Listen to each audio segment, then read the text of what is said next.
ನಾಡಿನಾದ್ಯಂತ ವಿಜೃಂಭಣೆಯಿಂದ ಆಚರಿಸುವ ದಸರಾ ಮೂಲತಃ ಜನ್ಮ ತಾಳಿದ್ದು ವಿಜಯನಗರ ಸಾಮ್ರಾಜ್ಯದಲ್ಲಿ. ಶ್ರೀಕೃಷ್ಣ ದೇವರಾಯನ ಕಾಲದಲ್ಲಿ ಪ್ರಾರಂಭವಾದ ದಸರಾ ನಂತರ ಮೈಸೂರಿಗೂ ವಿಸ್ತರಿಸಿ ಈಗ ವಿಶ್ವವಿಖ್ಯಾತಿ ಪಡೆದಿದೆ ಎಂದು ಬಹುತೇಕರು ಮಾತನಾಡಿಕೊಳ್ಳುತ್ತಾರೆ. ಆದರೆ ಅವರ ತಿಳುವಳಿಕೆ ಸಂಪೂರ್ಣ ತಪ್ಪು ಎಂದು ಹೇಳಬಹುದು.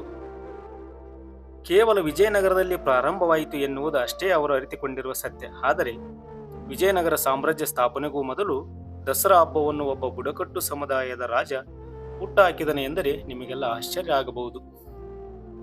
ಹೌದು, ನೈಜ ಇತಿಹಾಸವನ್ನೊಮ್ಮೆ ತಿರುವಿ ಹಾಕಿದರೆ ಮೂಲ ದಸರಾ ಪ್ರಾರಂಭ ಮಾಡಿದ್ದು ಕೊಪ್ಪಳ ಜಿಲ್ಲೆಯ ಗಂಗಾವತಿ ತಾಲೂಕಿನ ಹೇಮಗುಡ್ಡದಲ್ಲಿ.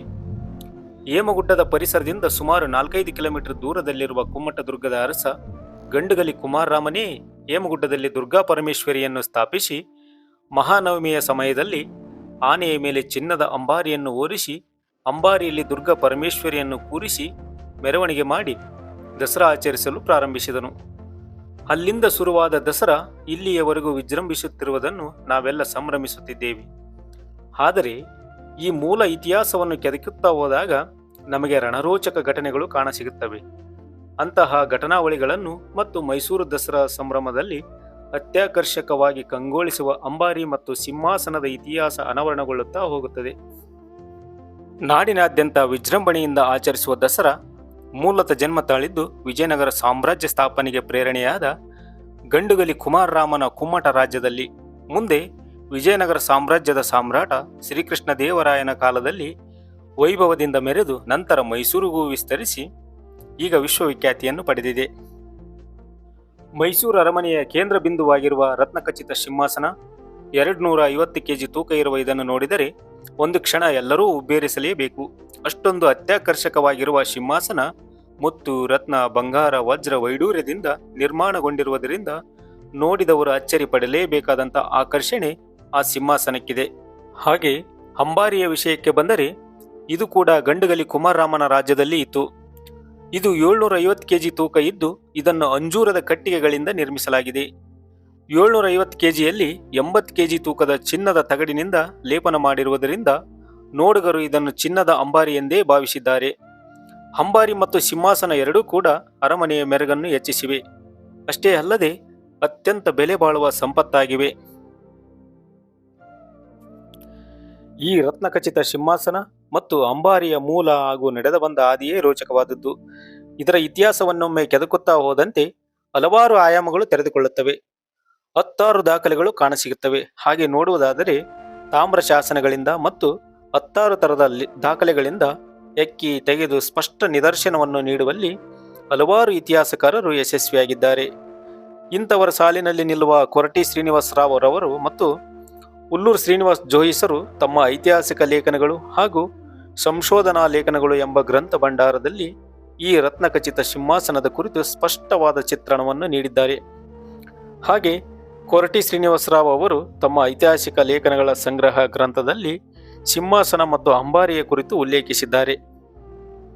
ಈ ಇಬ್ಬರು ಇತಿಹಾಸಕಾರರ ಪ್ರಕಾರ 10ನೇ ಶತಮಾನದಲ್ಲಿ ಮಹಾರಾಷ್ಟ್ರದಲ್ಲಿ ಆಡಳಿತ ನಡೆಸುತ್ತಿದ್ದ ದೇವಗಿರಿ ಯಾದವರ ಕೊನೆಯ ರಾಜ ರಾಮಚಂದ್ರ ದೇವನ ಆಸ್ಥಾನದಲ್ಲಿ ಸಿಂಹಾಸನ ಮತ್ತು ಅಂಬಾರಿಗಳು ಇದ್ದವು. ರಾಮಚಂದ್ರ ದೇವನ ಸಿಂಹಾಸನವನ್ನು ದೇವರ ಪೀಠವನ್ನಾಗಿ ರೂಪಿಸಿ ಅದರಲ್ಲಿ ದೇವರ ಮೂರ್ತಿಗಳನ್ನಿಟ್ಟು ಪೂಜಿಸುತ್ತಿದ್ದನು. ದೇವಗಿರಿಯ ಮೇಲೆ ದೆಹಲಿ ಸುಲ್ತಾನರು ದಂಡೆತ್ತಿ ಬಂದು ದಾಳಿ ಮಾಡಿದಾಗ ರಾಜ ರಾಮಚಂದ್ರ ದೇವನು ದೆಹಲಿ ಸುಲ್ತಾನರನ್ನು ಸೋಲಿಸಲಾಗದೆ ಸೋಲೊಪ್ಪಿಕೊಂಡು ಸುಲ್ತಾನರ ಸೆರೆ ಹಾಳಾಗುತ್ತಾನೆ. ಸುಲ್ತಾನರು ದೇವಗಿರಿಯನ್ನು ಕೊಳ್ಳೆ ಹೊಡೆಯಲು ಪ್ರಾರಂಭಿಸಿದಾಗ ರಾಮಚಂದ್ರ ದೇವನು ತನ್ನ ಆಸ್ಥಾನದಲ್ಲಿ ದಂಡಾಧಿಕಾರಿಯಾಗಿದ್ದ ಹಾಗೂ ರಾಯದುರ್ಗದ ಆಡಳಿತಾಧಿಕಾರಿಯಾಗಿದ್ದ ಮುಮ್ಮಡಿ ಸಿಂಗೆನಾಯಕನಿಗೆ ಸಿಂಹಾಸನವನ್ನು ರಕ್ಷಿಸುವ ಹೊಣೆ ಹೊರಿಸುತ್ತಾನೆ. ಆಗ ಮುಮ್ಮಡಿ ಸಿಂಗೆನಾಯಕ ಸಿಂಹಾಸನವನ್ನು ರಾಯದುರ್ಗದ ಕೋಟೆಯಲ್ಲಿ ಮುಚ್ಚಿಡುತ್ತಾನೆ. ದೇವಗಿರಿ ರಾಜ್ಯ ಸುಲ್ತಾನರ ಕೈಗೆ ಸಿಕ್ಕು ಸಂಪೂರ್ಣ ನಾಶವಾದ ಬಳಿಕ ಮುಮ್ಮಡಿ ಸಿಂಗೆನಾಯಕ ಸ್ವತಂತ್ರವಾಗಿ ರಾಜ್ಯ ಕಟ್ಟಿ ಆ ಸಿಂಹಾಸನವನ್ನು ಮತ್ತು ಅಂಬಾರಿಯನ್ನು ರಕ್ಷಣೆ ಮಾಡತೊಡಗಿದ. ತನ್ನ ರಾಜ್ಯವನ್ನು ಬಳ್ಳಾರಿ ಜಿಲ್ಲೆಯ ಕಂಪಿಲಿವರೆಗೆ ವಿಸ್ತರಿಸಿ ಆಡಳಿತ ನಡೆಸುತ್ತಾನೆ. ಮುಮ್ಮಡಿ ಸಿಂಗೆನಾಯಕನ ನಂತರ ಆಡಳಿತಕ್ಕೆ ಬಂದ ಆತನ ಮಗ ಕಂಪೀಲರಾಯನು ಕೂಡ ಕೊಪ್ಪಳ ಜಿಲ್ಲೆಯ ಆನೆಗುಂದಿ, ಬಳ್ಳಾರಿ ಜಿಲ್ಲೆಯ ಹೊಸಮಲೆ ದುರ್ಗದವರೆಗೆ ರಾಜ್ಯ ವಿಸ್ತರಿಸಿ ಆಡಳಿತ ಮಾಡುತ್ತಾ ಸಿಂಹಾಸನ ಮತ್ತು ಅಂಬಾರಿಯನ್ನು ಕಾಪಾಡಿಕೊಂಡಿದ್ದ. ಕಂಪಿಲರಾಯನು ಕಂಪಲಿಯಿಂದ ಹೊಸಮಲೆ ದುರ್ಗದಲ್ಲಿ ರಾಜ್ಯ ಕಟ್ಟಿ ಆಡಳಿತ ನಡೆಸುತ್ತಿರುವಾಗಲೇ ಆತನ ಮಗ ಗಂಡುಗಲಿ ಕುಮಾರರಾಮನು ಜಬ್ಬಲಗುಡ್ಡದ ಬಳಿ ಇರುವ ಕುಮ್ಮಟದುರ್ಗದಲ್ಲಿ ಕೋಟೆ ಕಟ್ಟಿ ಅದಕ್ಕೆ ತಾನೇ ರಾಜನಾಗಿ ಆಡಳಿತ ನಡೆಸಲು ಪ್ರಾರಂಭಿಸಿದ. ಕಂಪಿಲರಾಯನು ಮಗನ ರಾಜ್ಯಕ್ಕೆ ಅಭಾರಿಯಾಗಿದ್ದು ಅಂಬಾರಿ ಮತ್ತು ಸಿಂಹಾಸನಗಳನ್ನು ಕುಮ್ಮಟದುರ್ಗಕ್ಕೆ ವರ್ಗಾಯಿಸುತ್ತಾನೆ. ನಂತರ ತಾನೂ ಕುಮ್ಮಟದುರ್ಗಕ್ಕೆ ಬಂದು ಮಗನೊಂದಿಗೆ ನೆಲೆಸುತ್ತಾನೆ. ಆಗಲೇ ಗಂಡುಗಲಿ ಕುಮಾರರಾಮ ದಸರಾ ಹಬ್ಬ ಆಚರಣೆಗೆ ತಂದು ಆನೆಯ ಮೇಲೆ ಅಂಬಾರಿಯ ಒಳಗೆ ದುರ್ಗಾ ಪರಮೇಶ್ವರಿ ಮೂರ್ತಿಯನ್ನು ಕೂರಿಸಿ ಮೆರವಣಿಗೆ ಮಾಡುವ ವಾಡಿಕೆಯನ್ನು ರೂಢಿಗೆ ತಂದನು.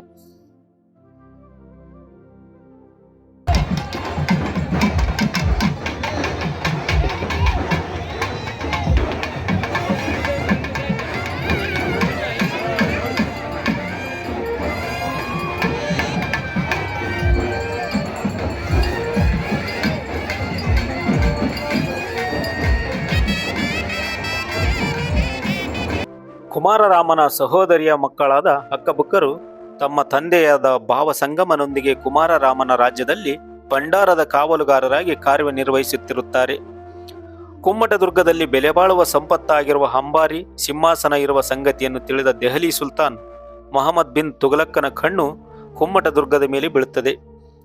ಸುಲ್ತಾನರು ದಂಡೆತ್ತಿ ಬಂದು ದಾಳಿ ಮಾಡಿದಾಗ ಕುಮಾರರಾಮ ಹೀನಾಯವಾಗಿ ಸುಲ್ತಾನರನ್ನು ಸೋಲಿಸಿ ಓಡಿಸುತ್ತಾನೆ.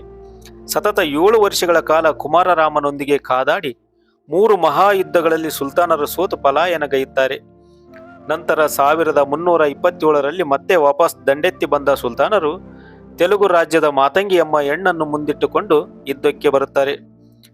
ಪರನಾರಿ ಸಹೋದರ ಎಂಬ ಬಿರುದಾಂಕಿತನಾದ ಕುಮಾರರಾಮ ಮಾತಂಗಿಯನ್ನು ನೋಡಿದ ಕೂಡಲೇ ಹೆಣ್ಣಿನ ಜೊತೆ ಯುದ್ಧ ಮಾಡಲಾರೆ ಎಂದು ಖಡ್ಗವನ್ನು ಬಿಸಾಕುತ್ತಾನೆ. ಆಗಲೇ ಸುಲ್ತಾನರ ಸೈನ್ಯ ಕುಮಾರರಾಮನ ತಲೆ ಕಡಿದು ದೆಹಲಿಗೆ ಕೊಂಡೊಯ್ಯುತ್ತಾರೆ.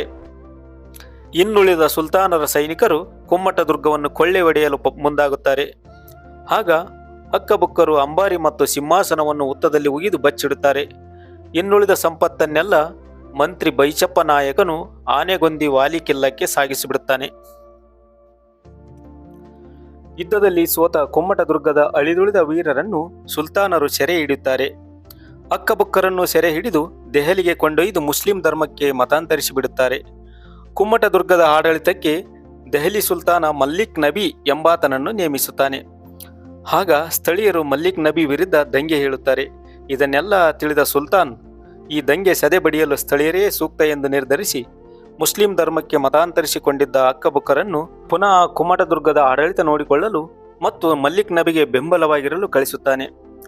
ಆಗ ಅಕ್ಕಬುಕ್ಕರು ದಂಗೆ ಎದ್ದಿದ್ದ ಸ್ಥಳೀಯರನ್ನು ಒಂದುಗೂಡಿಸಿಕೊಂಡು ಮಲ್ಲಿಕ್ ನಬಿಯನ್ನು ಹೊಡೆದೋಡಿಸಿ ಮತ್ತೆ ತಾವೇ ಕುಮ್ಮಟದುರ್ಗದ ಅಧಿಕಾರ ಹಿಡಿಯುತ್ತಾರೆ. ಹುತ್ತದಲ್ಲಿ ಊದಿಗಿಟ್ಟಿದ್ದ ಅಂಬಾರಿ ಮತ್ತು ಸಿಂಹಾಸನವನ್ನು ಯುಗಾದಿ ಪಾಡ್ಯದ ದಿನ ಹುತ್ತದಿಂದ ಹೊರತೆಗೆದು ಪೂಜಿಸಿ ಆನೆಗುಂದಿಯ ವಾಲಿಕಿಲ್ಲಕ್ಕೆ ಸಾಗಿಸಿಬಿಡುತ್ತಾರೆ.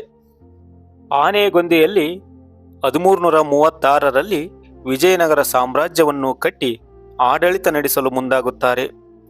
ಆನೆಗೊಂದಿ ವಿಜಯನಗರದ ಪ್ರಥಮ ರಾಜಧಾನಿಯಾಯಿತು. ಆನೆಗೊಂದಿಯ ವಾಲಿಕಿಲ್ಲಾದಲ್ಲಿ ದುರ್ಗಾ ಪರಮೇಶ್ವರಿಯ ಸ್ಥಾಪಿಸಿಕೊಂಡು ಮತ್ತೆ ಅಕ್ಕಬುಕ್ಕರು ಅಲ್ಲಿಯೂ ಕೂಡ ದಸರಾ ಹಬ್ಬದ ಆಚರಣೆಯನ್ನು ಮುಂದುವರಿಸಿದರು. ನಂತರ ಬುಕ್ಕನು ಹಂಪಿಯಲ್ಲಿ ವಿಜಯನಗರದ 2ನೇ ರಾಜಧಾನಿಯನ್ನು ಸ್ಥಾಪಿಸಿ ಹಂಪೆಗೆ ಈ ಅಂಬಾರಿ ಮತ್ತು ಸಿಂಹಾಸನಗಳನ್ನು ಸ್ಥಳಾಂತರಿಸುತ್ತಾನೆ. ವಿಜಯನಗರ ಸಾಮ್ರಾಜ್ಯವನ್ನಾಳಿದ ಸಂಗಮ, ಸಾಳ್ವ, ತುಳು, ಅರವೀಡು ಎನ್ನುವ 4 ವಂಶಗಳು ಆಳ್ವಿಕೆ ಮಾಡುತ್ತಾ ಅಂಬಾರಿ ಮತ್ತು ಸಿಂಹಾಸನವನ್ನು ರಕ್ಷಿಸುತ್ತವೆ. ಸಂಗಮ, ಸಾಳ್ವ ವಂಶಗಳು ಸಿಂಹಾಸನದಲ್ಲಿ ದೇವತೆಯನ್ನಿಟ್ಟು ಪೂಜಿಸಿದರೆ ತುಳು ವಂಶದ ಶ್ರೀಕೃಷ್ಣ ದೇವರಾಯ ಈ ಸಿಂಹಾಸನದಲ್ಲಿ ಕುಳಿತು ರಾಜ್ಯಭಾರ ಮಾಡುತ್ತಿದ್ದ. ಎಲ್ಲ ಮನೆತನದ ರಾಜರುಗಳು ಮೆರವಣಿಗೆ ಹೊರಡುವ ಸಮಯದಲ್ಲಿ ಅಂಬಾರಿಯಲ್ಲಿ ಕುಳಿತುಕೊಳ್ಳುತ್ತಿದ್ದರು. ಅರವೀಡು ವಂಶದ ರಾಜ ರಾಮರಾಯನು 1565ರ ರಕ್ಕಸ ತಂಗಡಿ ಯುದ್ಧದಲ್ಲಿ ಮಡಿದಾಗ ವಿಜಯನಗರ ಸಾಮ್ರಾಜ್ಯ ಪತನವಾಯಿತು. ಆಗ ಆತನ ವಂಶಸ್ಥರು ವಿಜಯನಗರ ರಾಜಧಾನಿಯನ್ನು ಆಂಧ್ರದ ಪೇನುಗೊಂಡಕ್ಕೆ ಸ್ಥಳಾಂತರಿಸುವುದರ ಜೊತೆಗೆ ಖಜಾನೆಯ ಸಂಪತ್ತನ್ನು ಮತ್ತು ಅಂಬಾರಿ ಸಿಂಹಾಸನವನ್ನು ಸಹ ಆನೆಗಳ ಮೇಲೆ ಏರಿಕೊಂಡು ನಡೆದರು. 1570ರಿಂದ 1610ರವರೆಗೆ ಪೇನುಗೊಂಡದಲ್ಲಿ ದಸರಾ ಉತ್ಸವದ ಆಚರಣೆ ನಡೆಯಿತು. ಸತತ ವೈರಿಗಳ ದಾಳಿಗೆ ಬೇಸತ್ತ ರಾಜ ತಿರುಮಲರಾಯನು ಪೇನುಗೊಂಡದಿಂದ ಅಂಬಾರಿ ಮತ್ತು ಸಿಂಹಾಸನವನ್ನು ಶ್ರೀರಂಗಪಟ್ಟಣಕ್ಕೆ ಸ್ಥಳಾಂತರಿಸಲಾಗುತ್ತದೆ.